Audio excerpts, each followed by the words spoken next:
বিসমিল্লাহির রহমানির রহিম। আসসালামু আলাইকুম এভরিওয়ান। জুয়েল চ্যানেলের পক্ষ থেকে আপনাদেরকে আবারও অভিনন্দন ও শুভেচ্ছা। আজ আপনার মাঝে একটি নতুন ভিডিও নিয়ে হাজির হয়েছি। ভিডিওটি হলো কাশি থেকে কিভাবে মুক্তি পাওয়া যায়। দেখেন এভরিওয়ান, এটি একটি ইম্পর্ট্যান্ট একটি ডিজিজ। আমাদের মানবদেহে কাশি রোগ বিভিন্ন কারণে হয়ে থাকে। এর মাঝে কিছু উল্লেখযোগ্য কারণ হলো হঠাৎ যদি আমাদের গলায় ঠান্ডা লাগে, কিংবা আমরা যদি ঠান্ডা জাতীয় খাবার প্রচুর পরিমাণে খাই, কিংবা আমাদের মাঝে উপজিহ বা বৃদ্ধি পায়, এর ফলে আমাদের মাঝে কাশি রোগটি দেখা দিতে পারে। কাশি নিজে কোনো রোগ নয়, ইহা অন্য রোগের উপসর্গ মাত্র। কাশি রোগ দুই ধরনের হয়ে থাকে, একটি হলো সরল কাশি, আরেকটি হলো শুষ্ক কাশি। সো এভরিওয়ান, আমরা এই কাশি থেকে কীভাবে মুক্তি পাবো চলেন আমরা জেনে নিই।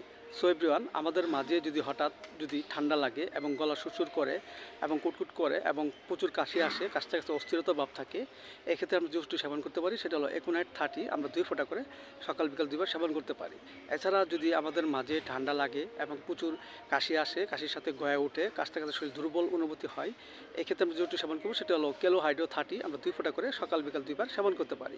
এছাড়া এই রোগ আক্রান্ত ব্যক্তিটির মাঝে যদি গলায় ঠান্ডা লাগে এবং গলা ব্যথা করে, ডুব গিলতে খুব কষ্ট হয়, এক্ষেত্রে আমরা যে ওষুধটি সেবন করবো সেটা হলো কোস্টিকাম 30। আমরা 2 ফোঁটা করে সকাল বিকাল 2 বার সেবন করতে পারি। এবং পাশাপাশি আমাদের হোমিওপ্যাথিক যে বায়োকেমিক বড়ি ফেরাম পাওয়ার 6 4টি গোবর চিবিয়ে হালকা গরম পানি সহ আমরা সকাল বিকাল 2 বার সেবন করতে পারি। এছাড়া আমরা পথ্য হিসেবে গ্রহণ করতে পারি, আমরা যখনই কোনো কিছু সেবন করব তখন যেন হালকা গরম কুসুম পানি দিয়ে সেবন করব এবং সবসময় চেষ্টা করব যে গলাটা ঢেকে রাখার জন্য ঠান্ডা না লাগে। এতে করে আমাদের মাঝে যে কাশি রোগটি দেখা দিয়েছে তা আস্তে আস্তে ভালো হয়ে যাবে এবং আমাদের মাঝে সুস্থতা ফিরে আসবে।